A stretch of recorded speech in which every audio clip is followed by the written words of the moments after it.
اللہ کے رسول صلی اللہ علیہ وسلم نے ایک بہت لمبا سفر کیا ہے، مکے سے بیت المقدس، بیت المقدس سے ساتوں آسمان کی سیر، جنت اور جہنم کے مناظر دیکھے، بہت سے انبیاء سے وہاں ملاقات ہوئی، سارے نبیوں نے آپ کا استقبال کیا، اور پھر جب وہاں سے لوٹے ہیں اللہ کے رسول صلی اللہ علیہ وسلم تو آتا ہے کہ آپ کا بستر گرم تھا، آپ کے دروازے کی کنڈی ہل رہی تھی۔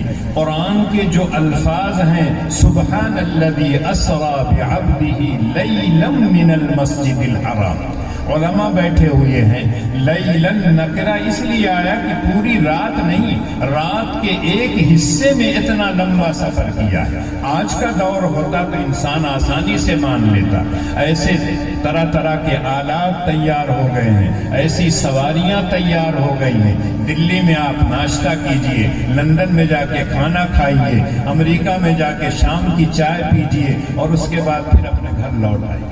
لیکن وہ دور جس میں لوگ اونٹوں پر چلتے تھے، گدھے پر چلتے تھے، خچر پر چلتے تھے، پیدل چلا کرتے تھے، اس دور میں اگر یہ کہا جائے کہ ایک آدمی مکے سے بیت المقدس اور بیت المقدس سے ساتوں آسمان کی سیر کر کے آیا ہے اور وہاں سے یہ تحفہ تمہارے لیے لے کے آیا ہے، 50 نمازیں اللہ نے دی تھی۔ حضرت موسیٰ علیہ السلام نے کہا جا کے کم کرا لیجئے، میں بھگت چکا ہوں، 50 رکعت 50 وقت کی کوئی نماز نہیں پڑھے گا۔ اللہ کے رسول جاتے رہے، 5 نمازیں کم ہوتی رہی، اور جب 5 باقی بچیں تو حضرت موسیٰ علیہ السلام نے کہا اور تھوڑا سا کم کرا لیجیے۔ اللہ کے رسول نے کہا مجھے شرم آتی۔ بادشاہ کی زبان سے اگر کوئی جملہ نکل جاتا ہے تو وہ بدلتا نہیں ہے۔ اللہ بھی کہتے ہیں لا تبدیل لکلمات اللہ، میں نے 50 کہا تھا، 5 پڑھو گے 50 کا ثواب ملے گا، یہ تو ہمیں یاد رہتا ہے۔ لیکن اگر 5 چھوڑو گے تو گناہ کتنے کا ملے گا، جس کو ہم بھول جاتے ہیں، گناہ بھی 50 کا ملے گا۔ ایک شخص مکہ مکرمہ جاتا ہے، حرم میں نماز پڑھ لیتا ہے، کہتے ہیں حرم کی ایک نماز لاکھوں کا ثواب ملتا ہے۔ کیا اس کا مطلب ہے جب آپ اپنے گاؤں میں آئے تو یہاں اب نماز پڑھنے کی ضرورت نہیں، لاکھوں ثواب مل چکا ہے؟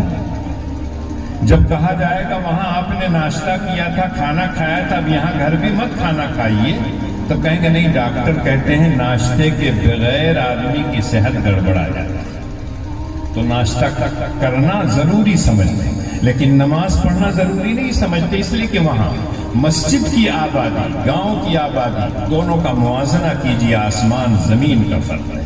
ہو سکتا ہے یہ بات تلخ لگے، لیکن ایک کڑوی دوا ہے، اس کو اگر آپ کھا لیں گے، سن لیں گے تو شاید آپ کے اندر اصلاح کا مادہ پیدا ہو جائے۔ جب مکے والوں میں یہ چرچا ہوا تو لوگوں نے کہا ہو ہی نہیں سکی، اس لیے کہ وہ اپنی عقل کی بنیاد پر اس چیز کو ناپ رہے تھے۔ حضرت ابوبکر صدیق رضی اللہ تعالی عنہ کے سامنے جب یہ تذکرہ آیا تو انہوں نے کہا کس نے کہا ہے؟ تو کہا وہی جس کو تم لوگ نبی کہتے ہو۔ کہا اگر انہوں نے کہا ہے آمنا وصدقنا، میں اس پر ایمان لے آیا ہوں اور میں اس بات کی تصدیق کرتا ہوں، بالکل سچی بات ہے۔ اسی دن سے حضرت ابو بکر کا لقب ہی پڑ گیا ابو بکر صدیق۔